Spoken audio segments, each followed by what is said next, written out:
Saúdo a amada igreja com a graça e a paz de nosso Senhor e Salvador Jesus Cristo. Amém? Convidar todos nesse momento, sentado como vocês estão, vamos falar com Deus nesse momento, colocar para Deus as nossas alegrias, os nossos motivos de agradecimentos, né, os nossos pedidos também, de repente aquilo que te aflige, né, alguma coisa que está no seu coração, vamos falar com Deus nesse momento. Pai, que alegria, meu Deus, é estar aqui na Tua casa de oração, nesta noite, ó Deus, para elevar a Ti, ó Pai, o nosso culto, Pai, para entregar a Ti o nosso culto de louvor, de adoração. Senhor, grandioso és Tu, ó Pai, nós temos esse privilégio, ó Pai, de ter acesso direto ao Teu trono, Pai, à Tua sala, ó Deus, porque mesmo, Pai, na nossa imperfeição, Pai, na nossa natureza cheia de pecados, o Senhor preparou um plano, Deus, para que pudéssemos ter acesso a Ti, ó Deus, e esse plano, Pai, custou a morte de Jesus Cristo lá na cruz do Calvário, que derramou o Seu sangue, ó Pai, para nos libertar, ó Deus, de todo o mal, Pai, para nos libertar, ó Deus, das armadilhas, das algemas de Satanás, ó Deus. Senhor, nós Te louvamos, meu Deus, porque não existe outro Deus além de Ti, ó Pai, digno de receber toda a honra, toda a glória e todo o louvor, ó Pai, neste momento, Pai, os Teus filhos, ó Pai, os meus irmãos que estão aqui nessa noite, ó Pai, com o coração, ó Deus, entregue a Ti, ó Deus, Senhor que conhece os corações, sonda, Senhor, esses corações e recebe, Pai, os motivos de gratidão, ó Deus, atende também os pedidos, ó Pai, esteja, ó Pai, de acordo com a Sua vontade, ó Deus, atendendo, Pai, a cada um, ó Pai, neste momento, Senhor, nós damos liberdade para o Teu Espírito Santo fluir em nosso meio, nessa noite, ó Deus, através, ó Pai, das músicas, ó Deus, das leituras bíblicas, ó Deus, dos hinos que vamos cantar aqui, ó Deus, e também, ó Pai, da mensagem do pastor, ó Deus. Senhor, trabalha em nossos corações, ó Deus, quebranta, Senhor, os nossos corações, ó Pai, nos tornando mais sensíveis, ó Pai, para entender aquilo, para entender o plano que o Senhor tem para cada um de nós, ó Pai. Senhor, nós consagramos a Ti, ó Deus, esse culto de louvor, esse culto de adoração, ó Pai, e oramos agradecido no nome daquele que é o mais poderoso de todos os nomes, Jesus Cristo, Pai. Amém, Senhor. Nós queremos dar as boas-vindas àqueles que nos visitam nessa noite, né? Estou vendo aqui algumas pessoas que me parece que é a primeira vez. Então, sejam bem-vindos, né? Voltem novamente, né? E um recadinho aqui, um aviso que a partir do próximo domingo termina o horário de verão, né? Então, próximo final de semana termina o horário de verão e o nosso culto ele retorna para o horário das 19 horas, com o fim do horário de verão. Então, a partir do próximo domingo, o nosso culto retorna para as 19 horas. Também, nessa terça-feira, feriado, né, nós não vamos ter o culto ali no Condomínio Novo Mundo, né? Então, essa terça-feira não tem o trabalho ali no Condomínio Novo Mundo, né? Os nossos, para aqueles que nos visitam, os nossos horários de trabalhos aqui na igreja, no domingo pela manhã, 9 horas, culto seguido da IBD, e às quartas-feiras, às 20 horas, o nosso culto de oração e também culto de jovens no sábado às 19h30. Muito bem, agora sim eu vou convidar os irmãos para que se coloquem em pé. Nós vamos fazer a nossa leitura bíblica, que está em Mateus 9, de 35 a 38. E percorria Jesus todas as cidades e aldeias, ensinando nas suas sinagogas, pregando o evangelho do reino e curando toda sorte de doenças e enfermidades. Vendo ele as multidões, compadeceu-se delas, porque andavam desgarradas e errantes, como ovelhas que não têm pastor. Então disse a seus discípulos: Na verdade, a seara é grande, mas os trabalhadores são poucos. Rogai, pois, ao Senhor da seara, que mande trabalhadores para a sua seara. Amém, né? Mateus 9, 35, 38. Vamos louvar ao Senhor com o hino 488 do HCC, Brilha no meio do teu viver. Esse também é o momento para aqueles irmãos que vieram preparados para devolver os seus dízimos e também entregar as suas ofertas. Enquanto nós cantamos, podemos fazer isso.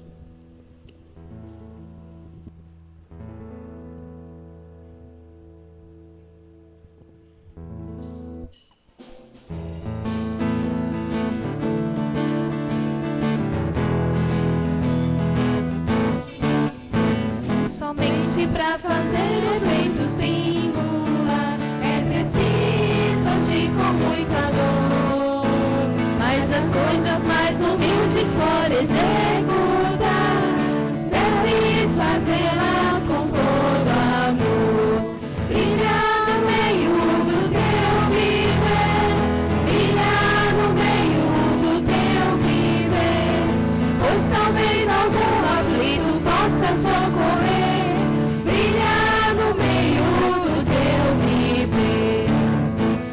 Talvez alguma vida possas alegrar com palavras cheias de calor, ou quem sabe algumas almas tristes alcançar com a mensagem do Salvador.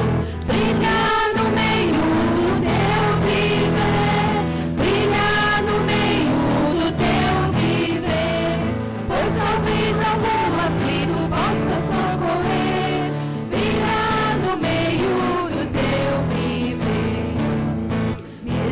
Agitada seja aqui o teu viver, ser mais firme a tua devoção. Ver em teu redor que a gente triste perecer, sem ter certeza da salvação. Brilhar no meio do teu viver, brilhar no meio do teu viver, pois talvez algum aflito possa socorrer. Brilhar no meio do teu viver, brilhar no meio do teu viver, brilhar no meio do teu viver, pois talvez algum aflito possa socorrer. Brilhar no meio do teu viver.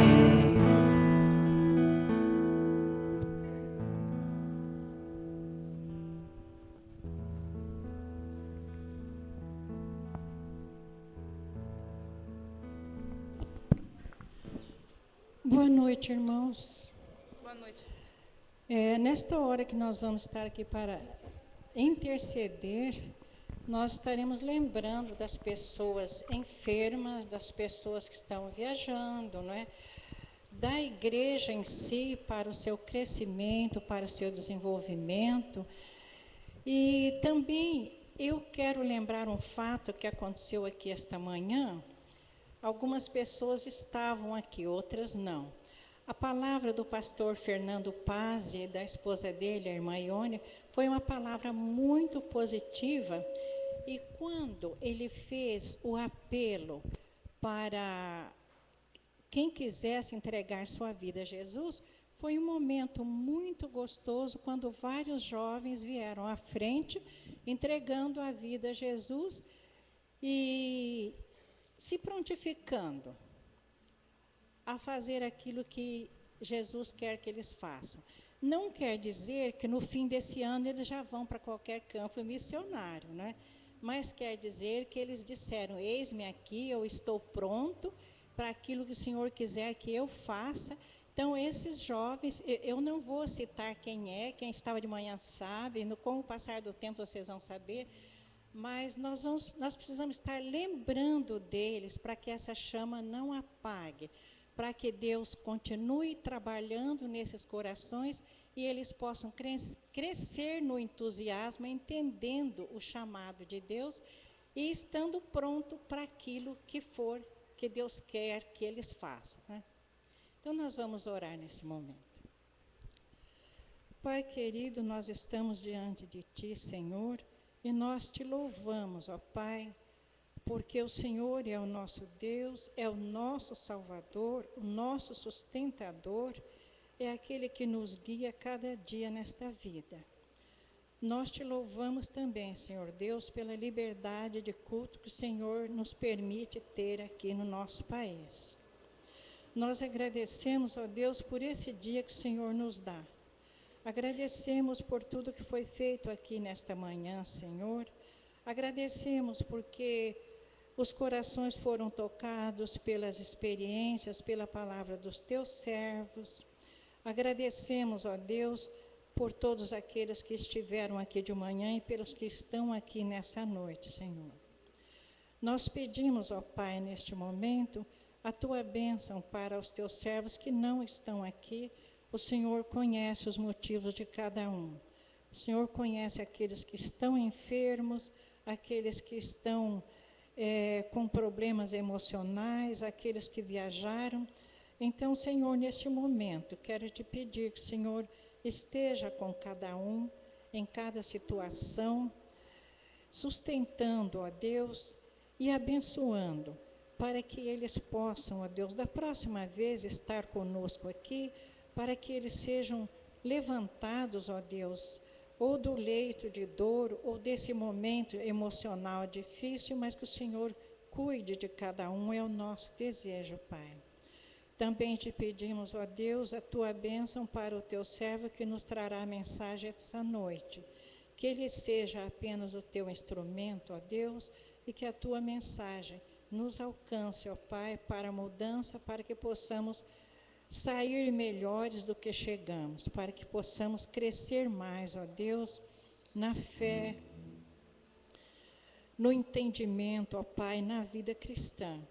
É o que te pedimos, ó Pai, e que perdoe, Senhor Deus, nossos erros, nossas faltas, Senhor, nossos deslizes, nos revelando, ó Deus, aquilo que muitas vezes fazemos e não nos damos conta de que estamos errando. Desperta-nos, Senhor Deus, para uma vida de maior santidade diante de Ti.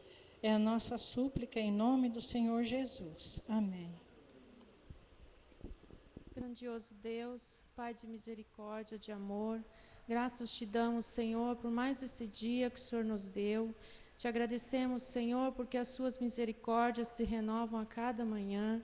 E te damos graças, Senhor, pela salvação que o Senhor nos dá em Cristo Jesus. Graças te damos, Senhor, pela vida de cada irmão que pôde vir aqui louvar a Ti, Senhor, engrandecer o Teu santo nome.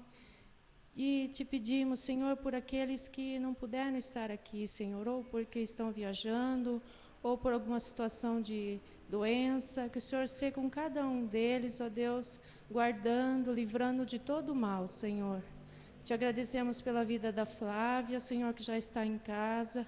Graças te damos, Senhor, porque o Senhor cuidou dessa criança.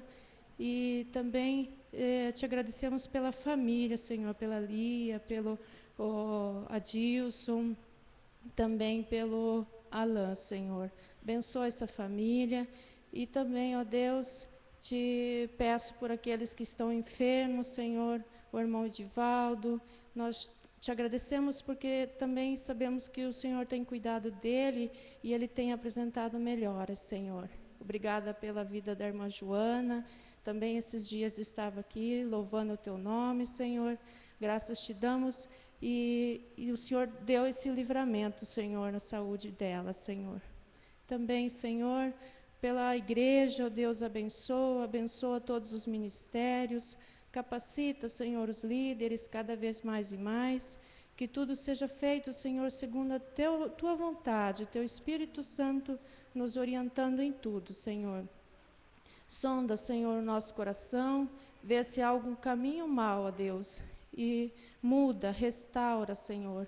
Guia-nos pelo caminho eterno, Senhor. E também, ó Deus, abençoa a equipe de louvor, Senhor, que tudo seja feito segundo o Teu querer, ó Deus, para engrandecer o Teu santo nome, Senhor. Nós te agradecemos por tudo, abençoa todos os missionários, aonde estiverem, Senhor, que o Senhor esteja guardando, livrando, abençoando a saúde física, emocional, ó Deus, de cada um deles, ó Deus. E envia missionários para as regiões, muitas vezes de tão difícil acesso, Senhor, que as vidas possam ser transformadas pelo Teu poder e pelo testemunho, Senhor, dos missionários, ó Deus. Nós te pedimos por tudo isso e te agradecemos. Em nome do Senhor Jesus Cristo. Amém. Amém. É muito bom ter cada um de vocês aqui esta noite. Como eu não posso sair do meu lugar e dar um abraço em cada um, eu vou pedir para vocês agora, na comunhão que o Senhor Jesus nos deu como corpo de Cristo. Abraça o irmão que está do teu lado, o irmão que está atrás de você. Sai do teu lugar. Mais uma vez a casa do Senhor. Este é o lugar onde nós temos a liberdade de adorarmos ao nosso Deus. E nós devemos louvar ao Pai por tal privilégio.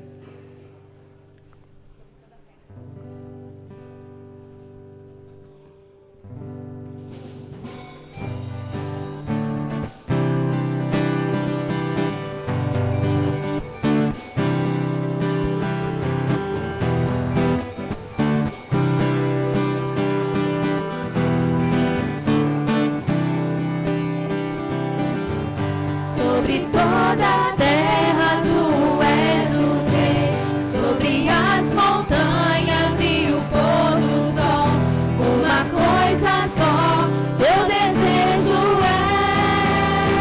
vem reinar em mim, Senhor, reina em mim com o teu poder sobre a escuridão, sobre os sonhos meus. Tu és o Senhor de tudo que sou, vem reinar em mim, Senhor. Você pode acompanhar com as palmas?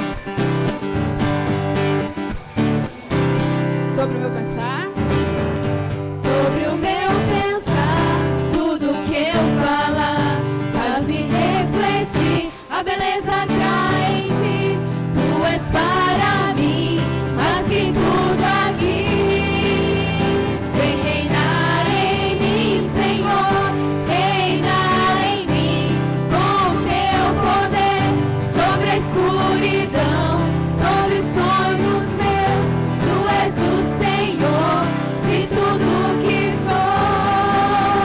Vem reinar em mim, Senhor, reina em mim com o teu poder sobre a escuridão, sobre os sonhos meus.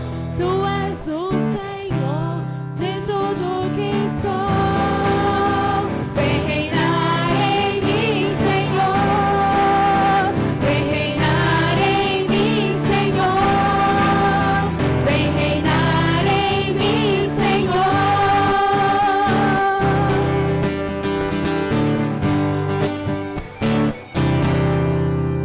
Amém. A gente cantou lá no início do culto, brilha no meio do teu viver. Eu tenho certeza que se você, todos os dias, a cada momento da tua vida, convidar Jesus para reinar assim na tua vida, nossa, você vai brilhar muito. Vai ser uma grande luz para aqueles que estão na escuridão. Amém? Vamos continuar exaltando ao Senhor. Ele exaltado, o Rei exaltado nos céus.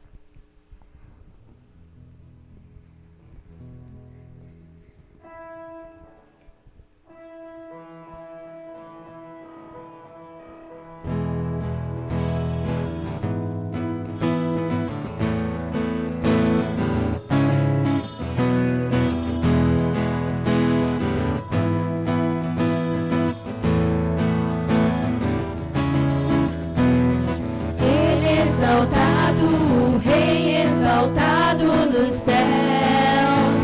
Eu louvarei, Ele exaltado para sempre, exaltado seu nome.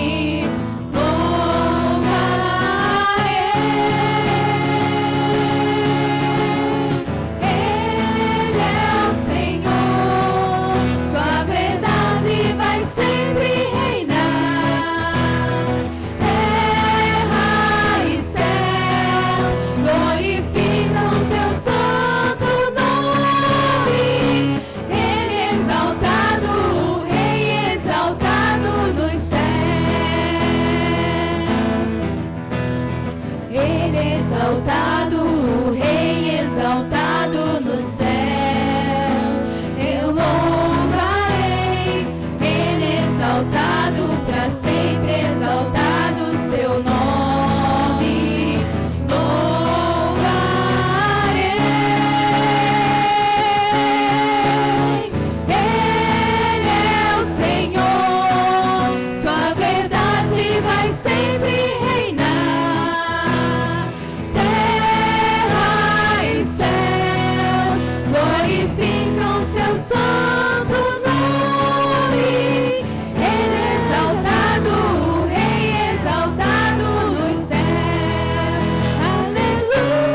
vai ser sempre exaltado nos céus, na terra e na tua vida. Amém? Podem se assentar.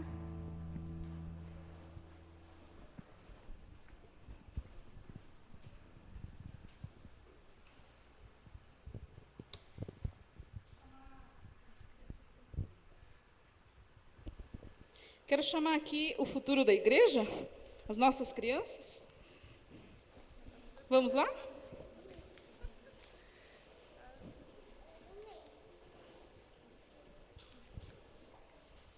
Isso, hoje tem pouquinho, né? A Luísa está dormindo? Luísa está dormindo. Bom, como nós já ouvimos, a Flávia já está em casa, né? Graças a Deus. Vocês sabiam que ela teve muito doentinha, né? Estava no hospital, mas graças a Deus, Deus cuidou dela e ela já está em casa. Então, por isso, nós vamos agradecer agora. Vamos levantar? Vamos fazer um círculo. Isso, pode abrir um pouquinho mais. Isso, pode abrir. Isso. Aí, vamos fechar os nossos olhinhos e nós vamos falar com o Papai do Céu, tá bom? Papai do céu, obrigado por esse dia. Obrigado pelo sol. Pela chuva. E pelo seu amor. E cuidado por nós. Obrigado pela vida da Flávia. Que ela continue. Sempre obediente. À sua palavra. Abençoe o nosso cultinho. Em nome de Jesus. Amém. Vamos assim. Assentado como você está, esteja colocando tua vida nesse momento na presença do Senhor. Você pode abaixar tua cabeça, pode estar orando, pode estar louvando com a gente. Que essa canção possa ser um alívio para o teu coração, que o Senhor possa ser sempre o teu refúgio, a tua fortaleza, aquele lugar de calma e tranquilidade que a gente só encontra no nosso Senhor Jesus.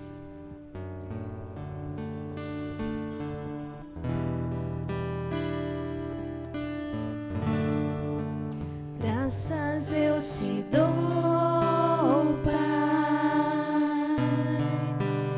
pelo preço que pagou, sacrifício de amor que me comprou, ungido do Senhor, pelos cravos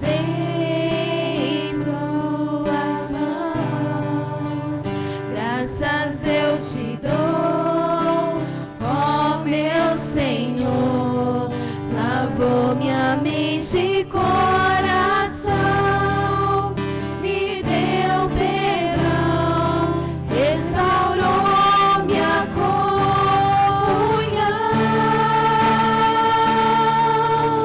Digno é o Senhor sobre o trono estás, soberano Criador, vou sempre te adorar, elevo minhas mãos ao Cristo que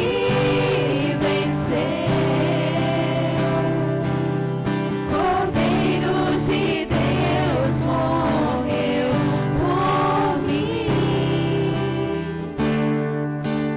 mas ressuscitou.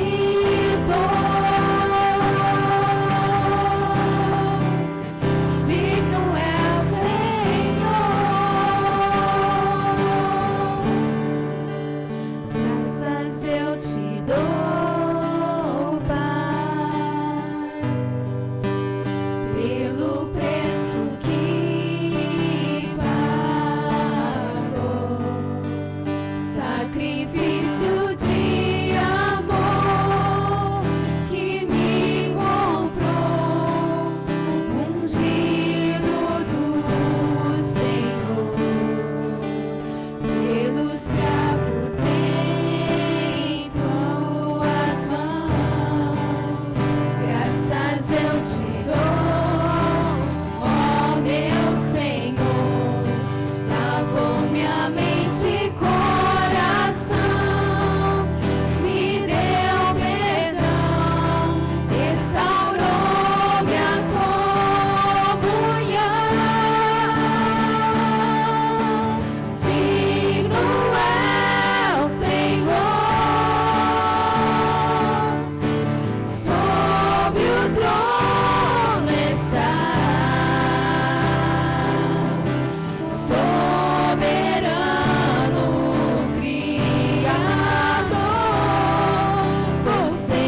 venceu. Cordeiro de Deus morreu por mim, mas ressuscitou.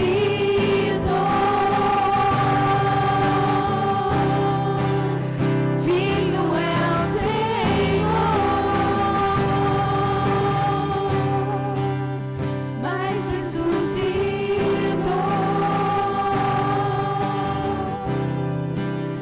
Digno é o Senhor.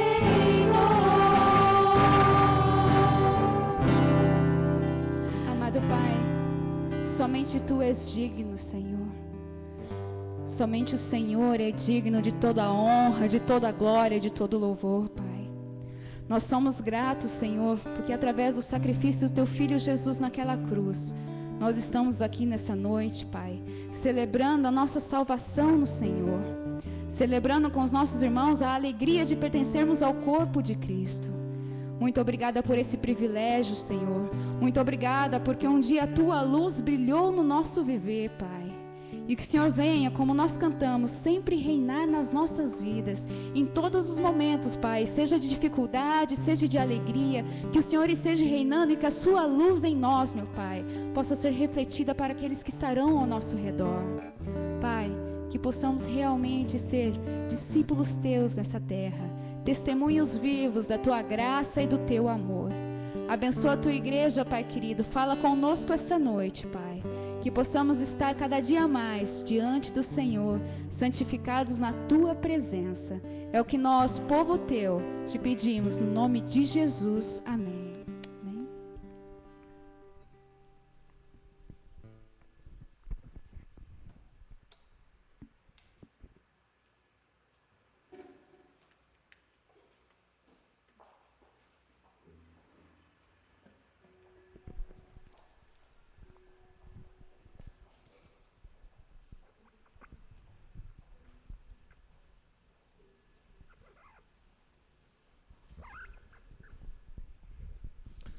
Saúdo a todos com a graça e a paz de Cristo Jesus. Amém?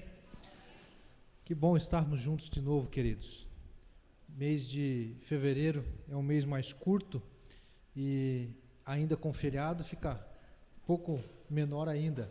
Mas Deus tem nos dado a oportunidade de, mesmo no feriado, muitos viajando, muitos estando aí descansando nesse período de intervalo, nós podemos estar juntos aqui. Então, graças a Deus por isso. Particularmente, nós também estamos nesse tempo aí de mudanças, e amanhã a Laura está fazendo 30 dias, já está fazendo aniversário, né? Quem sabe vai até sair um bolinho amanhã lá. Mas, graças a Deus, nesses 30 dias aí, tem sido dias muito agradáveis, né? Havia-se uma expectativa, e não são poucos aqueles que vão dizer, você não vai dormir mais, porque você vai passar várias noites acordado. Graças a Deus essas profecias não se cumpriram, viu, irmãos? Tem sido um tempo muito agradável. É claro que uma noite ou outra ela acorda com mais facilidade, mas não podemos reclamar. Graças a Deus tudo está caminhando muito bem. E em breve a Neuza já vai poder estar conosco aí. Eu acredito que para o mês de março nós já vamos estar marcando o culto de apresentação da Laura, né? Nós vamos ver a data aí e já terei o privilégio de fazer a apresentação naquela que será a igreja que eu vou pastorear, né? Então é algo que realmente Deus tem trabalhado, né? Muitas são as mudanças. Esse novo ano realmente tem sido um ano de mudanças muito acentuadas, né? Tanto a nível particular, familiar, com relação a família, crianças e tudo mais, quanto a questão ministerial, quanto a questão pastoral. Então realmente é algo que Deus tem nos permitido nesse tempo aí, coisas que realmente não imaginávamos. Há poucos dias atrás eu nem fazia ideia de que Deus iria fazer tantas mudanças no ano de 2012. Mas eu já dei um gostinho para os irmãos, vou parar por aqui. Na sequência nós vamos conversar com mais calma, com mais tranquilidade, como vão acontecer as coisas daqui para frente. Que eu posso também adiantar aos irmãos que o mês de março nós ainda continuamos. Vai ser meu último mês como pastor interino, provavelmente, né? dentro dessa dinâmica que nós temos trabalhado juntamente com os irmãos. Então nós vamos ainda, juntamente com a diretoria, conversarmos detalhadamente sobre o que há de acontecer na sequência. Peço muita oração dos irmãos, porque realmente são muitas mudanças acontecendo aí. E também gratidão. Nesse início de mês de março, estou completando 15 anos de exercício do pastorado. E são 13 anos ordenado e 2 anos como seminarista, que eu dirigi a congregação no Jardim Gabinete, aqui no Campo Comprido. Então é um ano também marcante por isso, né? 15 anos já pode-se dizer que é uma vida, né? Eu estou com 35, quase metade da minha vida já pastoreando. Então, grandes são os desafios. Mas, queridos, vamos olhar para a palavra de Deus, aquilo que o Senhor quer compartilhar conosco nessa noite. Vamos atentar para a carta de 1 Timóteo, capítulo 1, a partir do verso 1. Quantos irmãos estão aí procurando 1 Timóteo, capítulo 1? Quero dizer que nós sempre precisamos fazer reflexões na vida, em todo o tempo, todos os dias. Precisamos refletir antes de decidir, refletir sobre aquilo que decidimos, refletir sobre o que passamos, o que estamos passando e o que poderemos passar, ou como nós podemos influenciar o nosso futuro. A irmã Neiva, agora há pouco, convidou as crianças e diz: vamos orar pelo futuro da igreja. E existem as duas perspectivas, sim, futuro, mas presente, porque o futuro vai depender do que a gente faz no presente com elas, né? Afinal de contas, o nosso futuro depende daquilo que decidimos no presente. Então, realmente, nós precisamos refletir muito sobre aquilo que realmente importa, o que realmente deve prevalecer nas nossas vidas. Essa é uma reflexão que Deus sempre inquieta o meu coração, inquieta a minha mente, no sentido de pensar sobre o que realmente importa, o que realmente vale a pena você trabalhar, você se esforçar, você investir tempo, você investir recursos financeiros, de maneira que nós não venhamos a perder tempo, não venhamos a gastar desnecessariamente com coisas que realmente não edificam, que não trazem resultados realmente positivos para as nossas vidas. E o apóstolo Paulo vai nos ajudar, através da palavra do Senhor, nessa reflexão. Acompanhe a leitura, 1 Timóteo, capítulo 1, a partir do verso 1. Assentados mesmo como os irmãos estão, mas acompanhando com atenção o texto que eu estarei lendo. Diz assim: Paulo, apóstolo de Cristo Jesus, segundo a ordem de Deus, nosso Salvador, e de Cristo Jesus, nossa esperança. A Timóteo, meu verdadeiro filho na fé, graça, misericórdia e paz da parte de Deus e de Cristo Jesus, nosso Senhor. Conforme te pedi, quando partia para a Macedônia, permanece em Éfeso, para advertirdes alguns de que não ensinem outra doutrina, nem se ocupem com fábulas ou genealogias intermináveis, pois produzem discussões em vez de favorecer o propósito de Deus, que tem como fundamento a fé. Esta orientação tem como objetivo o amor que procede de um coração puro, de uma boa consciência e de uma fé sem hipocrisia. Alguns se desviaram dessas coisas e se entregaram a discussões sem propósito algum, querendo ser mestres da lei, embora não entendam nem o que dizem, nem o que afirmam com tanta confiança. Que Deus possa abençoar a leitura da sua palavra e aplicá-la aos nossos corações. Vamos orar, queridos? Dá uma palavra de oração. Pai querido, nós te louvamos e te agradecemos, porque nesse tempo podemos refletir sobre a Agora, Senhor, esse texto lido e outros que nós iremos compartilhar, que seja, ó Deus, trabalhado pelo Teu Espírito no coração daqueles que ouvem, que realmente esses corações estejam abertos e propícios para realmente não somente ouvir, mas colocar em prática aquilo que o Senhor há de colocar. Deus amado, em nome de Jesus, pedimos que o Senhor mesmo faça isso. Nós somos apenas instrumentos e damos a Ti, ó Deus, toda a glória, honra e louvor. Eu faço, ó Deus, a Ti, em oração, em nome de Jesus. Amém. Buscando o que realmente importa. Nós vemos aqui o apóstolo Paulo fazendo uma reflexão a respeito de algumas pessoas que gastavam tempo com coisas desnecessárias. Ele traz um alerta no versículo 3, dizendo assim: conforme te pedi quando partia para a Macedônia, permanece em Éfeso para advertirdes algum de que não ensinem outra doutrina. Então existiam pessoas preocupadas em buscar coisas diferentes, coisas novas. E o versículo 4 diz assim: nem se ocupem com fábulas ou genealogias intermináveis, pois produzem discussões em vez de favorecer o propósito de Deus. É aquela situação da pessoa ficar discutindo assuntos que não têm relevância nenhuma, não trazem benefício algum. E muitas são as oportunidades que às vezes nós gastamos em discutindo coisas que não edificam. E lá no versículo 6 ele diz assim: alguns se desviaram dessas coisas e se entregaram a discussões sem propósito algum. Significa que, em outras palavras, Paulo estava dizendo que eles estavam buscando coisas que não importam, tratando de coisas que não são relevantes, tratando de coisas que não vão nos ajudar a crescer. E se tem uma coisa que nós, como seres humanos, precisamos pensar, e naturalmente nós já experimentamos isso, pois quando você nasceu, desde quando você nasceu, você tem crescido. E nós precisamos continuar crescendo. Espiritualmente precisamos continuar crescendo até quando Jesus Cristo voltar. Crescer na graça e no conhecimento do nosso Senhor e Salvador Jesus Cristo. Então nós vivemos em constante desenvolvimento, em constante mudanças em diversos aspectos da nossa vida. E de que maneira nós podemos nos concentrar naquilo que realmente é importante? O que realmente importa? Versículo 6, o apóstolo Paulo, versículo 5, ele diz assim: esta orientação tem como objetivo, tem como um propósito, tem como uma razão. E aí ele coloca no versículo 5 três coisas que realmente são importantes e que realmente nós precisamos nos preocupar. E nesse aspecto o apóstolo Paulo destaca algo que é fundamental, que ele fala do amor. Esta orientação tem como objetivo o amor.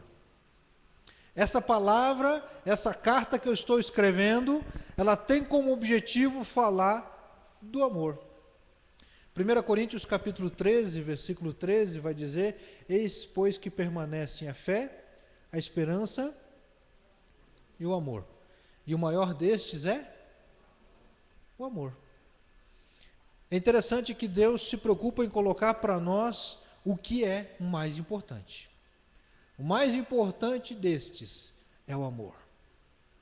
Então, o que realmente importa quando você precisa tomar uma decisão que envolve sua vida profissional, envolve sua vida familiar, envolve o seu dia a dia, envolve a sua dinâmica de vida? O que realmente importa? Posso dizer que é importante, é necessário, é relevante você analisar tudo sobre a perspectiva do amor.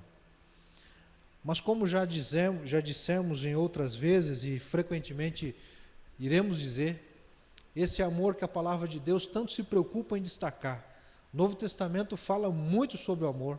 O Antigo Testamento também, mas basicamente o Novo Testamento, a ênfase é dada sobre o amor. E quando nós olhamos sobre a maior parte de quem escreveu o Novo Testamento, que foi João, nós observamos ali que ele fala muito sobre o amor. Ele fala muito sobre a expressão do amor, a ação do amor, em todas as perspectivas e profundidades a respeito do amor. Amados, quando nós olhamos para esse amor, o apóstolo Paulo vem nos ajudar de forma prática a descrever de como ele deve se apresentar e como nós devemos buscá-lo e como nós devemos implementá-lo nas nossas vidas. É por isso que, quando eu penso nesse respeito do amor, nós temos que sempre lembrar dos aspectos práticos que envolvem estas coisas. E buscar o que realmente importa é buscar o amor. Que amor é esse? Segundo o versículo 5, meus irmãos, em primeiro lugar, é o amor que provém de um coração puro. O amor que provém de um coração puro. Por que Paulo se preocupa em destacar a pureza do coração como uma das fontes do amor que realmente importa? Porque, amados, existem muitas formas de amar, existem muitas formas de demonstrar amor, de demonstrar ação. Mas quando nós olhamos para a palavra de Deus, e ela vem falar aqui a respeito desse amor, ele tem como padrão sempre o amor de Deus. Sempre o amor de Deus para conosco e o amor que Deus deseja que nós desenvolvamos nos nossos relacionamentos. Um coração puro é um coração sem pecado, um coração sem a intenção de pecar.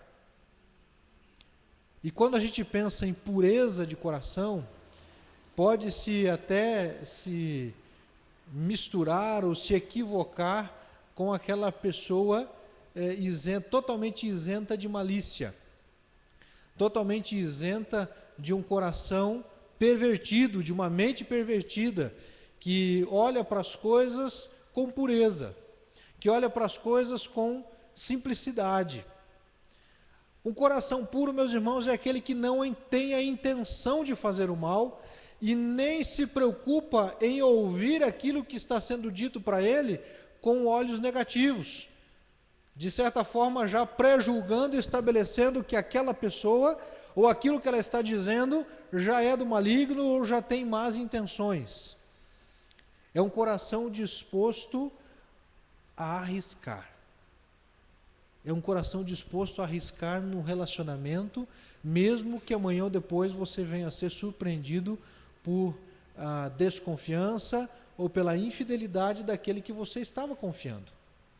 Um coração puro, ele se dispõe a confiar nas pessoas com quem nós nos relacionamos. Eu não estou dizendo para sermos imprudentes. Eu estou dizendo, meus irmãos, se não temos motivos, não temos razões claras para duvidar ou colocar em xeque a confiança de alguma pessoa, o caráter de alguma pessoa, nós precisamos ter a disposição de caminhar com essa pessoa. Ter a disposição de desenvolver um relacionamento que venha, inclusive, a atingir níveis mais profundos de amizade, de amor, de companheirismo. É claro que Deus vai nos dar a prudência, a sabedoria e o discernimento para sabermos até onde podemos ir, porque inevitavelmente em muitos dos relacionamentos que nós temos, nós iremos nos decepcionar. Se não dizer na maioria deles, muitas vezes, em algum momento nós acabamos nos decepcionando. Todo tipo de relacionamento. Seja um relacionamento entre um homem e uma mulher, num casamento, seja um relacionamento entre dois amigos, duas amigas, entre dois irmãos da igreja, pessoas da igreja, convivência, até mesmo no relacionamento como nós vamos desenvolver ainda mais entre ovelha e pastor. É muito comum criar-se grandes expectativas. E é importante lembrarmos, meus irmãos, que todos somos seres humanos, sujeitos às falhas, sujeitos às dificuldades, e que temos que ter maturidade para saber lidar quando surgirem divergências, quando surgirem diferenças. O amor que procede de um coração puro é aquele que está disposto a negociar, está disposto a conversar, está disposto a encontrar o melhor caminho para ambos. Qual o melhor caminho para a coletividade, em detrimento daquilo que eu quero que prevaleça? Como na relação conjugal, o que importa não é aquilo que eu quero, mas é aquilo que traz o maior benefício para a vida familiar. Aquilo que realmente em consonância, em conjunto, nós entendemos, orientados por Deus, que realmente é o melhor para nós. Da mesma maneira, na igreja, na vida da igreja. Dentro do consenso, o que realmente vai ser o melhor para a coletividade. Como nós poderemos encontrar um caminho em que isso venha se intensificar claramente. Um coração puro mesmo daqueles que já estão servindo a Deus há muito tempo. Nós encontramos uma relação entre Deus e os sacerdotes no Antigo Testamento, e particularmente me chama a atenção a vida de Eli. E diz o texto em 1 Samuel capítulo 2, verso 35, logo depois de Deus denunciar a Eli os erros que Ofni e Finéias, seus filhos, estavam cometendo, e que, por conseguinte, o próprio Eli também acaba assumindo responsabilidade no erro dos filhos, não porque simplesmente ele era pai, mas porque ele se omitiu em não corrigir os seus filhos. A Bíblia é muito clara em dizer que ele acaba sendo punido por Deus por causa dos seus filhos, não porque ele não criou direito os seus filhos, mas porque quando eles erraram, ele se omitiu em não chamar atenção, em não agir como ele deveria ter agido. E diz o texto em 1 Samuel 2,35: e eu suscitarei para mim um sacerdote fiel, que procederá segundo o meu coração e a minha alma, e eu lhe edificarei uma casa firme, e andará sempre diante do meu ungido. E aí Deus estava se referindo a Samuel, que ele estaria levantando no lugar de Eli. Deus estava preocupado em ter um sacerdote que procedesse segundo o seu coração, que pensasse, que decidisse, que projetasse as coisas de acordo com o coração de Deus, e não de acordo com o coração dos homens. E é isso que nós precisamos ter como alvo para cada um de nós.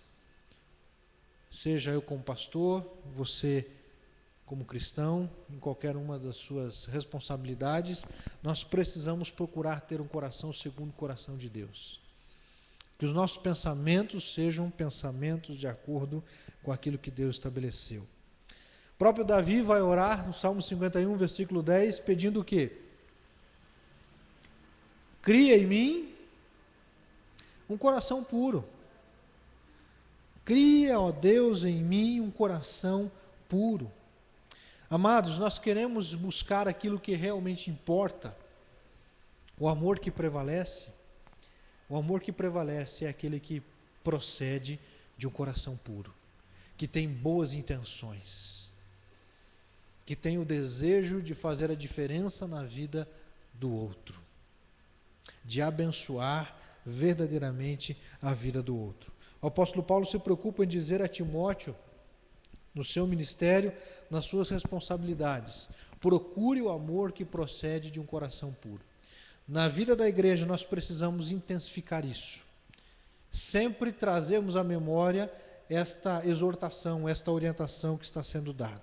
Em segundo lugar, pensando naquilo que realmente importa, no amor que realmente Deus deseja que nós estejamos vivenciando, desenvolvendo, ele vem dizer no próprio texto: um amor que procede de um coração puro e que procede de uma boa consciência. O que é essa boa consciência? A consciência é uma faculdade da alma, um sensor daquilo que é certo ou errado, e que é inato. Todo ser humano já vem com esse acessório. Ninguém vai conseguir comprar esse negócio no armazém da esquina ou em uma loja virtual da internet.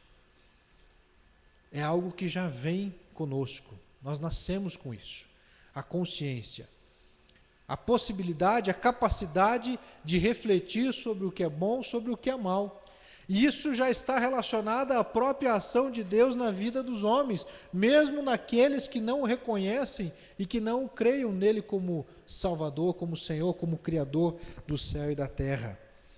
A boa consciência, meus irmãos, ela, na vida do novo convertido, na vida daquele que é nascido de novo, ela passa a ser uma ferramenta nas mãos do Espírito Santo.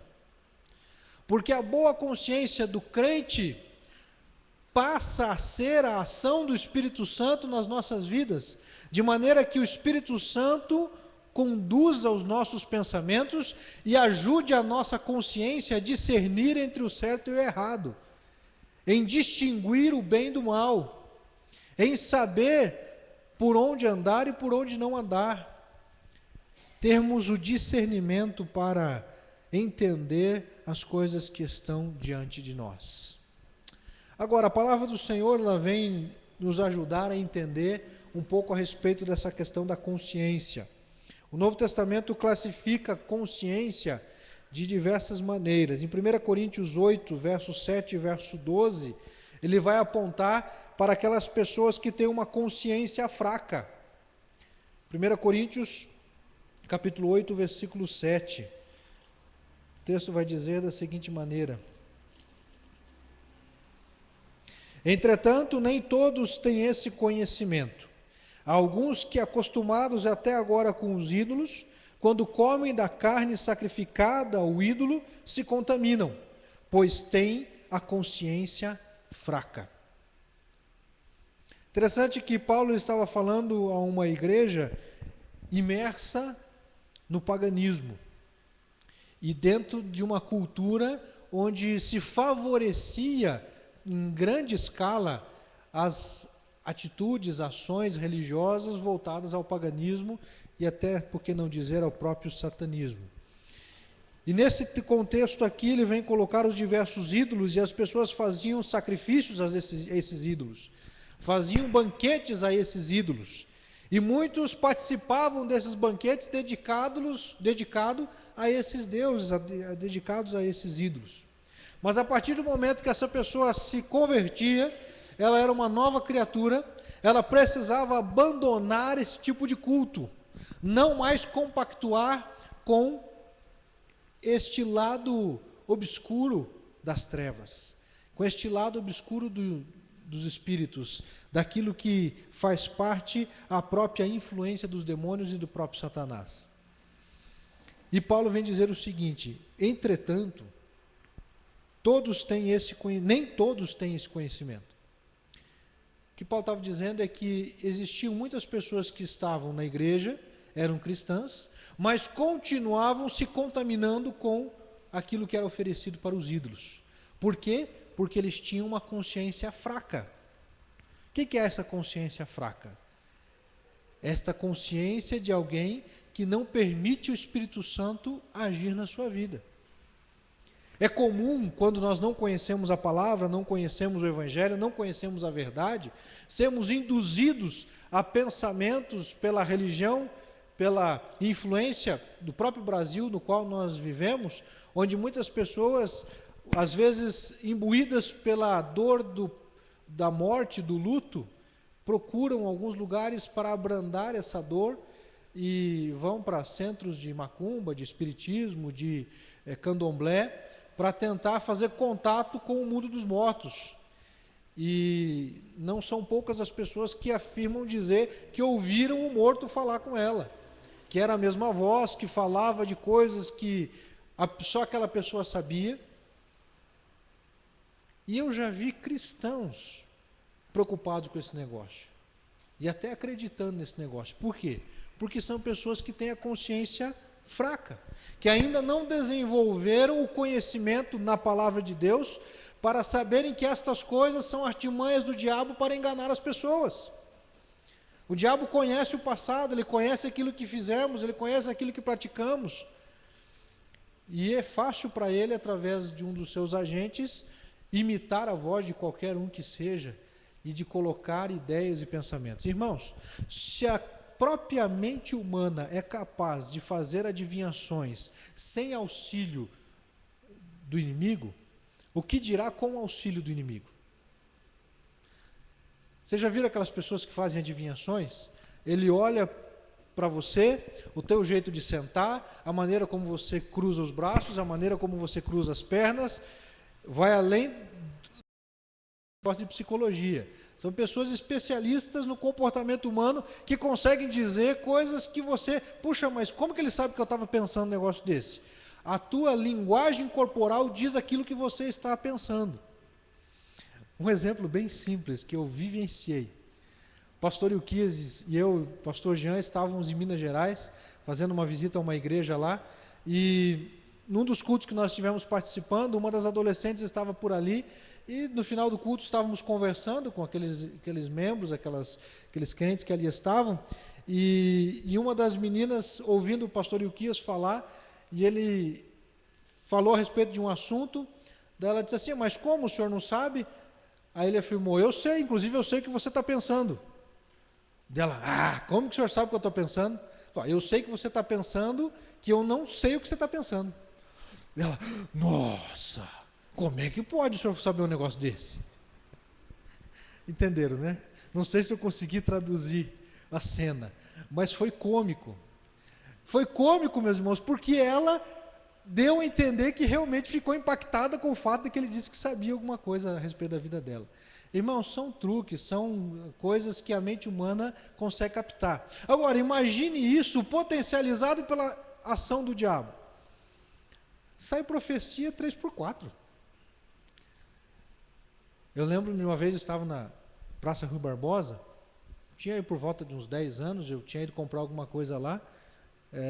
Naquele tempo, uma criança de 10 anos podia ir sozinha na Praça Rui Barbosa, né? E aí eu lembro que a mãe falava assim, ó, você desce do ônibus, vai em tal lugar, sai de lá e vai para o ponto de ônibus, pega o ônibus e volta para casa. Que coragem dela, né? Hoje em dia eu não sei se eu faço isso com o Gabriel. Mas o fato é que eu fui, só que no meio da praça tinha uma cigana. E aí a cigana não teve jeito, eu não consegui fugir dela. Ainda mais que sozinho, ela foi, me interceptou, catou minha mão e começou a ver o meu futuro.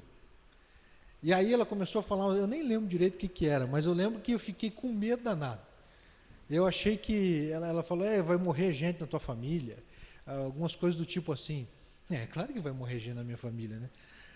Esse tipo de previsão. Mas eu voltei para casa assim, aterrorizado. Daí contei para minha mãe o que tinha acontecido. Irmãos, essas coisas estão aí diante de nós. E o texto ele aponta para essas coisas que nós precisamos saber como lidar com elas. E a pessoa que tem a consciência fraca dentro dessa característica é alguém que está sujeito a esse tipo de influência, que precisa se enraizar na palavra do Senhor. Que tudo isso são coisas passageiras, coisas do mundo. A Bíblia também, em Hebreus capítulo 10, verso 22, vai classificar a consciência como má ou uma consciência contaminada.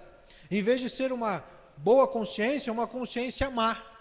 Hebreus capítulo 10, verso 22. É aquela pessoa que a tendência dela é optar pelo mal, é optar pelas coisas ruins, é optar por aquilo que atrai negativamente. Você já viu aquelas pessoas que são atraídas por coisas ruins? Elas se sentem atraídas pelo crime, se sentem atraídas pelas coisas más. É a própria influência também no maligno, mas também influência daquilo que predomina no seu coração, daquilo que ela é abastecida, daquilo que ela é alimentada. O meu sobrinho de 5 anos hoje, ele fala muito em matar. Ele fala muito em matar o irmão, em matar a mãe, até a tia, que ele foi criado um período pela tia, ele falava em matar a tia, mas ele na época tinha 4 anos. Por quê? Porque desde que ele nasceu, ele foi inserido numa realidade onde matar, dar tiro, levar facada, ele morava dentro de um bar. O que ele ouvia? O que ele ouviu desde pequeno? As coisas do mal. E isso acaba permeando, isso acaba influenciando. E é por isso que nós temos que ter muito cuidado com aquilo que estamos nos alimentando, principalmente os nossos pequeninos. É claro que depois de uma fase da vida nós já temos certa maturidade para discernir e não, mesmo assistindo alguma coisa que não é correta, sabermos rejeitar aquilo. Mas tem momento para essas coisas acontecerem. Nós temos que ter muita cautela naquilo que estamos permitindo, inclusive, os nossos filhos assistirem. Uma consciência, segundo 1 Timóteo, o próprio texto de Timóteo, capítulo 4, versículo 2, sobre a influência da hipocrisia de homens mentirosos que têm a consciência cauterizada. Ou na outra tradução, que têm a consciência insensível. São pessoas que já não conseguem ter o discernimento apurado, não conseguem realmente serem sensíveis a ponto de decidir por aquilo que realmente é bom. Acabam sendo confundidos pelos seus desejos. Se confundem com muita facilidade, ficam instáveis. É o tipo de pessoa que ele tem muita instabilidade. E é preciso encontrar firmeza. 1 Timóteo 1,5, como o texto que nós já acabamos de ler aqui, ele vai falar de uma boa consciência. Também vai falar, meus irmãos, segundo Atos 24,6, de uma consciência livre de ofensas. Segundo Hebreus 13,7 e 1 Pedro 3,16, uma consciência honrada, ou uma consciência boa. Então são muitas as terminologias ou definições que a Bíblia, o Novo Testamento, vem colocando sobre a respeito da consciência. E o mais importante de tudo a ser destacado, meus irmãos, que uma boa consciência é aquela que está livre de culpas. E nós só vamos ter uma consciência livre de culpas se nós já fomos lavados pelo sangue de Jesus, se nós já fomos resgatados pelo poder de Cristo, se nós já fomos perdoados pelo amor de Deus, pela graça de Deus, se nós já aceitamos o perdão a si próprios. Então Então a boa consciência, ela vai nos dar condições de oferecermos isso às pessoas. Por isso que Paulo vem dizer que o amor que importa é o amor que vem de um coração puro, porque o amor que vai ser oferecido aos outros, a si mesmo, às outras pessoas e ao próprio Deus, é algo bom, é algo que tem boa procedência. Podemos usar até esse tipo de terminologia. Ele está vindo de um lugar bom. Da mesma forma, ele vem de uma boa consciência. Então, a minha consciência vai apontar para os meus relacionamentos de forma positiva. Eu não vou iniciar um relacionamento com alguém com intenção de machucá-lo, com intenção de prejudicá-lo, com intenção de magoá-lo ou magoá-la. Eu preciso ter esta boa consciência, mas que somente é possível pela ação do Espírito Santo de Deus nas nossas vidas. Terceiro, em último lugar, meus irmãos, o amor que realmente importa é aquele que provém de uma fé não fingida. Versículo 5. O texto claramente se subdivide, né? O amor que procede de um coração puro, de uma boa consciência e de uma fé não fingida, ou de uma fé sincera, ou de uma fé sem hipocrisia. A fé que realmente se percebe pelos atos. Não é a fé teórica de muitos. Quantas e quantas vezes acabamos teorizando a respeito da fé? A Bíblia vem colocar uma teoria a respeito do que é fé. Hebreus 12, Hebreus 11. E fé, meus irmãos, é algo que precisa ser vivenciado, precisa ser praticado. Na carta de Tiago, nós encontramos uma expressão bem conhecida, que a fé sem obras é morta. A fé sem ação, ela não tem valor, ela não tem sentido, não tem significado. E Jesus condenou veemente os hipócritas. Marcos capítulo 7, versículos 6 e 7, ele vem destacar daqueles que colocavam ensinamentos que eles mesmos não podiam cumprir. No próprio texto de 1 Timóteo, versículo 6, aqui também vai dizer: alguns se desviaram dessas coisas, se entregaram a discussões sem propósito algum, querendo ser mestres da lei, embora não entendam nem o que dizem, nem o que afirmam. Tem muitas pessoas que discutem, que falam, mas não vivem aquilo que realmente está sendo colocado, ou aquilo pelo qual estão debatendo. Hipocrisia não pode existir em relacionamentos baseados no amor que procede de um coração puro, de uma boa consciência e de uma fé não fingida. Nós precisamos evidenciar através de ações aquilo que pregamos. E somos, como igreja cristã, acusados de não vivermos aquilo que Cristo ensinou. Muitas e muitas vezes.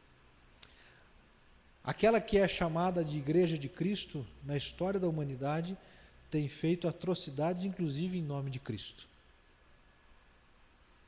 Uma fé que não é verdadeira. Uma fé que não está alicerçada, embasada realmente na palavra de Deus. Uma fé que está baseada em tradições humanas, em costumes, em coisas que são desenvolvidos e praticados por nós. Uma fé não fingida é aquela que está disposta a pagar o preço, mesmo que, se necessário for, com a própria morte. Uma fé que não negocia os seus valores. Uma fé que não abre espaço para o pecado prevalecer. Essa é a fé que provém de um amor que realmente importa. O amor que realmente faz a diferença. O amor que é praticado nos nossos relacionamentos. E o amor que vai nos ajudar a prevalecer sobre os grandes desafios da vida e que vai nos dar condições de termos famílias saudáveis, lares saudáveis e igreja saudável. Muito daquilo que sofremos como família, como seres humanos e como igreja é porque falhamos em colocar em prática a fé que nós praticamos. Uma das coisas, meus irmãos, que mais eu vejo ser anunciada, ser dita, ser combatida, mas evidenciada no dia a dia é a mentira. Todos nós sabemos que não devemos mentir. Mas poucos são os cristãos comprometidos com a verdade e realmente dizer a verdade a todas as instâncias e em todos os níveis de relacionamento. E preocupados e dispostos a pagar o preço de não negociar a verdade. Não somente a verdade principal, que é a própria palavra, o próprio Senhor Jesus, mas a verdade como objeto daquilo que nós falamos, objeto daquilo que nós afirmamos, aquilo que nós negociamos, aquilo que nós acordamos. Verdade tem a ver também com cumprir com acordos que nós assumimos, compromissos que nós assumimos. Quando eu não honro um compromisso que eu assumi, eu não fui verdadeiro para com aquela pessoa. É claro que se tiveram motivos que me impediram justificadamente de cumprir com aquele acordo, obviamente que isso já estará sendo justificado. Mas muitas e muitas vezes acabamos não cumprindo com acordos, não cumprindo com compromissos assumidos, simplesmente porque optamos por não fazê-lo. Por conveniência, por achar que era mais fácil e às vezes até por achar que ia trazer um prejuízo menor. O amor que provém de uma fé não fingida é aquela que realmente ouve uma palavra e busca em Deus forças para não voltar a continuar naquele hábito de vida. Tem pessoas que têm o hábito de fofocar e muito. E aí sabe que não pode fazer fofoca, é ensinado que não pode fazer fofoca, mas sai dali, balança a cabeça, como se tivesse realmente não pode fazer esse tipo de coisa. Mas você viu o que a fulana fez lá? Irmãos, isso é alguém que podemos voltar ao tópico anterior dizendo de uma consciência fraca. A consciência dela ainda não se apercebeu. É insensível, não conseguiu ainda ser impactada com o fato de que ela está concordando com algo que ela mesma ainda não pratica. Ela não se dispõe realmente a mudar de vida. E quantas são as dificuldades e tristezas e pesares motivados por falas colocadas de forma inadequada. Tomemos muito cuidado, meus irmãos, principalmente na era que vivemos, em que a fofoca tem recursos eletrônicos digitais, porque tem muita confusão através de mensagem de Facebook, de Twitter, de e-mail. Eu já tive que uma vez apaziguar uma briga entre dois irmãos, eles ficavam brigando entre e-mails. E aí é lógico, se pelo menos ainda o e-mail só fosse de um para o outro, mas já ia com cópia para fulano, com cópia para Beltrano, com cópia para Cicano, com cópia não sei para quem. E aí a gente se obriga a ter que lidar com situações que poderiam ser evitadas. Irmãos, tem coisas que se você não tem coragem de dizer pessoalmente, não vai dizer de nenhuma outra maneira. Ou você tem coragem de dizer para a pessoa frente a frente, ou não diz de forma alguma. Nós temos que tomar muito cuidado. Às vezes um comentário inofensivo, sem intenção de magoar, sem intenção de machucar, mas acaba gerando um grande transtorno. Graças a Deus, o que eu me referi não foi na Igreja Batista Novo Mundo, e espero que não precisemos tratar de coisas desse tipo. Mas precisamos estar atentos, porque é muito fácil cair nesse tipo de negócio. É muito fácil cair nesse tipo de coisa. Caminhando para o final, queridos, buscar aquilo que realmente importa. É preciso buscar aquilo que realmente importa. Não basta apenas dizer, não basta apenas aceitar cognitivamente. Eu preciso decidir com o coração. Isso tem que passar lá por dentro, tem que realmente ser algo que esteja impregnado dentro do meu coração, dentro da minha vida, dentro do meu ser. Buscar aquilo que realmente importa. Nós precisamos desenvolver isso com mais intensidade.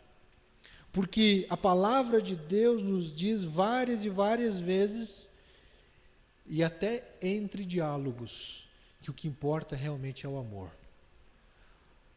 vou citar 2 diálogos para encerrar. O diálogo entre o filho pródigo e o seu pai, o filho perdido e o seu pai. Quando ele retorna, o filho achava que o pai não aceitaria. Mas o pai está de braços abertos para recebê-lo. Um diálogo de amor. Um diálogo de alguém que está disposto a amar e perdoar o filho que voltou depois de ter desobedecido, depois de ter feito tantas coisas erradas, conforme a parábola vai nos ensinar. Mas outro diálogo de amor que chama muita atenção, posso dizer que é um dos diálogos mais profundos e impactantes da história da humanidade, aconteceu entre o nosso Senhor Jesus Cristo e Pedro. Lá em João capítulo 21, a partir do verso 15, se você deseja acompanhar, abra sua Bíblia comigo. Evangelho de João capítulo 21, a partir do versículo 15.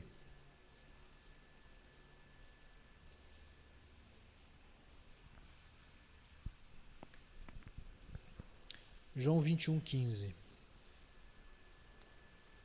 O que realmente importa? Nessa conversa com Pedro, Jesus vai dizer o que realmente importa. Depois de comerem, Jesus perguntou a Simão Pedro: Simão, filho de João, você me ama realmente mais do que estes? Disse ele: sim, Senhor, tu sabes que te amo. Disse Jesus: cuida dos meus cordeiros. Novamente Jesus disse: Simão, filho de João, você realmente me ama? Ele respondeu: sim, Senhor, tu sabes que te amo.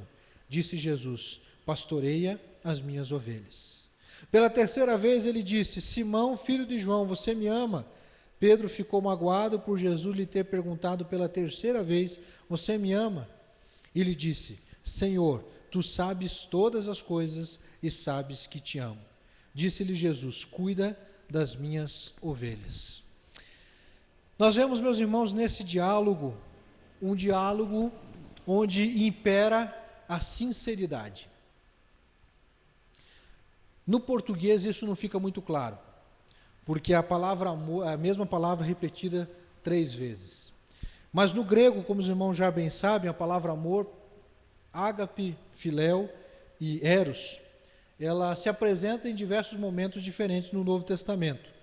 E nesse texto ela se apresenta da seguinte maneira: quando diz ali no versículo de número 15, disse: sim, Senhor, Simão, filho de João, você me ama mais do que estes? Na primeira pergunta de Jesus a Pedro, Jesus usa o verbo ágape. Pedro, tu me amas com amor ágape, que é o amor sacrificial, o amor sem comparação, que só vê o benefício do outro e não de si próprio, que é o amor ágape citado em 1 Coríntios capítulo 13, que aquele é o amor que está citado ali. Pedro responde para Jesus dizendo assim: sim, Senhor, tu sabes que te amo, filéu. Ele diz assim, Jesus pergunta para Pedro: tu me amas, ágape? E Pedro responde para ele: Senhor, tu sabes que eu te amo, filéu. E aí Jesus mais uma vez pergunta para ele: Pedro, você me ama, ágape? E pela segunda vez Pedro responde para ele: Senhor, eu te amo, filéu. O filéu é o amor que é mais caracterizado pela própria ação de irmandade, é o amor familiar, é o amor que se encontra nos relacionamentos de pessoas que nós amamos, que convivemos, que são pessoas íntimas de nós, mas não é a mesma intensidade do ágape. E pela terceira vez Jesus pergunta a Pedro: Pedro, tu me amas? Aí sim, na terceira vez Jesus pergunta: Pedro, tu me amas, filéu? E aí Pedro responde para ele: Senhor, tu sabes todas as coisas, tu sabes que eu te amo, filéu. O que isso nos ajuda a entender, meus irmãos? Que Jesus estabeleceu naquele diálogo com Pedro uma conversa de sinceridade. Pedro, eu gostaria que você me amasse, ágape. E você está sendo sincero comigo dizendo que você me ama, filéu. Porque Pedro também já sabia que ele havia negado Jesus outras vezes. Você lembra da história? Então ele não quis agora. Aqui nós vemos Pedro novo convertido. Ele não está assumindo um compromisso com Jesus que ele não possa cumprir. Porque o outro compromisso que ele fez com Jesus lá, quando ele negou, ele diz: não, jamais eu vou te negar. E nós sabemos que ele negou. Agora, quando Jesus pergunta: Pedro, você me ama com todo o seu coração, com todas as suas forças? E Pedro vem dizer: Senhor, eu ainda não cheguei nesse ponto, Senhor. Eu te amo, filéu. E aí, meus irmãos, nós vemos essa sinceridade. O amor precisa ser baseado na honestidade, na verdade, na sinceridade. E Jesus, naquele momento, diz ali: então cuida das minhas ovelhas. Jesus afirmou um compromisso com Pedro, e é claro que depois a história vai dizer que Pedro demonstrou na prática que realmente amou Jesus com toda a intensidade, o amor ágape, a ponto de morrer, a ponto de também ter sido sacrificado por causa do Evangelho, por causa do seu amor por Jesus. Pergunto a você nessa noite: qual a intensidade do seu amor? Você realmente tem se esforçado para amar com intensidade, com profundidade? Um amor que provém de um coração puro, um amor que provém de uma boa consciência, um amor que provém de uma fé não fingida. É esse amor que nós precisamos desenvolver, queridos. É esse tipo de pensamento, de reflexão que nós precisamos exercitar. Nem sempre é fácil de fazê-lo, porque exige de nós analisar os nossos procedimentos. E muitas vezes temos que dizer como Pedro: ó Senhor, eu gostaria de te amar, ágape, mas eu ainda estou no filéu. O fato é, meus irmãos, que nós precisamos ser sinceros com Deus, verdadeiros, e dizer para Deus aquilo que realmente sentimos, dizer para Deus aquilo que realmente estamos pensando, e não maquiando a nossa fé. Quantas e quantas vezes nós vivemos de uma fé não fingida, uma fé que está equivocada, que está querendo se transparecer até como uma fé forte, mas na verdade estamos tão frágeis a ponto de desabar. É como Marta e Maria, quando Jesus está com elas. Marta estava fazendo as coisas dos seus afazeres e Maria estava aos pés de Jesus.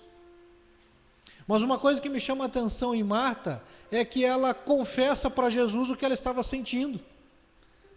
Ela fala para Jesus: Senhor, eu estou aqui trabalhando e minha irmã está aí contigo. E é claro que Jesus vai orientá-la dizendo: Marta, ela fez a melhor escolha agora, porque você também deveria estar aqui agora comigo. Mas ela, naquele momento, Marta, ela coloca a sua insatisfação. Ela estava insatisfeita com a sua irmã, com a atitude da sua irmã. Ela não estava gostando do que a sua irmã estava fazendo. E o que ela fez? Ela falou para Jesus. Ela colocou diante de Jesus. Isso é ser sincero com Deus, queridos. É colocar as nossas frustrações, as nossas insatisfações, quando muitas vezes temos, e dizer diante do Senhor: Pai, é isso que eu estou sentindo. Até mesmo porque Ele já sabe. Mas Ele quer que a gente declare. Ele se alegra quando a gente se humilha e diz: Senhor, eu estou aqui de coração aberto. Eu quero ter um coração puro, uma boa consciência e uma fé não fingida. Feche os seus olhos, vamos orar nesse momento. Vamos fazer como Marta. Vamos colocar diante de Jesus os nossos sentimentos. Vamos colocar diante de Jesus aquilo que estamos passando, aquilo que estamos sentindo, aquilo que gostaríamos que tivesse acontecido e não aconteceu. Mas acima de tudo, meus irmãos, nós precisamos buscar viver esse amor que importa. O que realmente importa é o amor que provém de um coração puro. Seu coração tem procurado ser puro, isento do mal, se livrar do mal, não ser influenciado por pensamentos lascivos.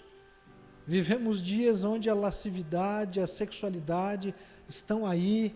Muitas vezes a mente fica presa a isso, a essas músicas, a essas imagens. Isso nos leva para longe de Deus, isso exalta aquilo que a carne quer fazer. Isso acaba em ruína, acaba em destruição. Nós precisamos buscar esse coração puro, esse coração na presença do Senhor. Você deseja colocar a sua vida no altar de Deus, dizer: Deus, cria em mim, ó Deus, um coração puro. Faça essa oração, a oração de Davi lá no Salmo 51. Cria em mim, ó Deus, um coração puro, para que a minha consciência seja uma boa consciência, e que a minha fé seja verdadeira. Você deseja tomar essa decisão ao lado do Senhor? Se você deseja, eu gostaria que você ficasse de pé onde você está. Nós vamos orar logo em seguida. Cria em mim, ó Deus, um coração puro. Cria em mim, ó Deus, o desejo de realmente ter uma fé não fingida, de fazer a tua vontade. Graças a Deus. Há mais alguém? Levante. Fique de pé onde você está. Vamos orar nesse momento. Graças a Deus por cada um. Senhor nosso Deus e nosso Pai, nós te agradecemos, ó Deus, porque a tua palavra nos orienta sobre o que realmente importa. Vimos, ó Deus, que o amor que realmente importa é aquele que procede de um coração puro, que tem boas intenções, que está voltado para as coisas do reino, está voltado para a luz e não para as trevas. De um amor, ó Deus, de uma boa consciência, que tem procurado verdadeiramente discernir o que é certo do errado e fazer aquilo que é a tua vontade. E principalmente também, ó Deus, que demonstrem ações práticas uma fé sem hipocrisia, uma fé firmada no autor e consumador, que é Jesus Cristo, o autor e consumador da nossa fé. Pai, nós te agradecemos, ó Deus, obrigado por estas vidas que se colocam de pé. Obrigado, Deus, por cada um, por cada homem, cada mulher. Que o Senhor, ó Deus, sonde seus corações e que crie, ó Deus, em seus corações um coração puro, disposto sempre a fazer a tua vontade. Em nome de Jesus, Deus, que Jesus seja o Senhor destas vidas. Que eles o tenham como único e suficiente Salvador e Senhor. Essa é a nossa oração, é o nosso pedido que fazemos em nome de Jesus e para a glória do Senhor. Amém. Graças a Deus. Podeis sentar. Amados, que Deus nos abençoe. Passa a palavra então. Só para informação dos irmãos, próximo domingo, o pastor Flávio vai estar pregando domingo à noite. E eu estarei pregando ainda domingo de manhã, no próximo domingo. Tá? Deus nos abençoe.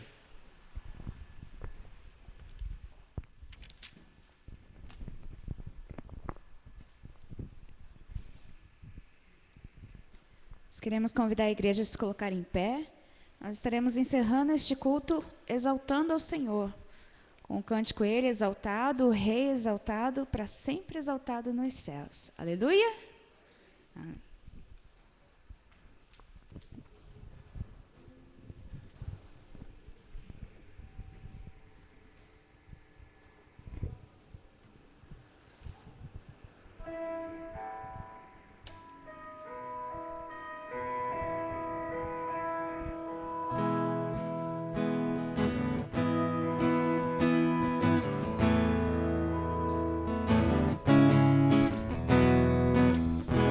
Exaltado, o Rei exaltado nos céus.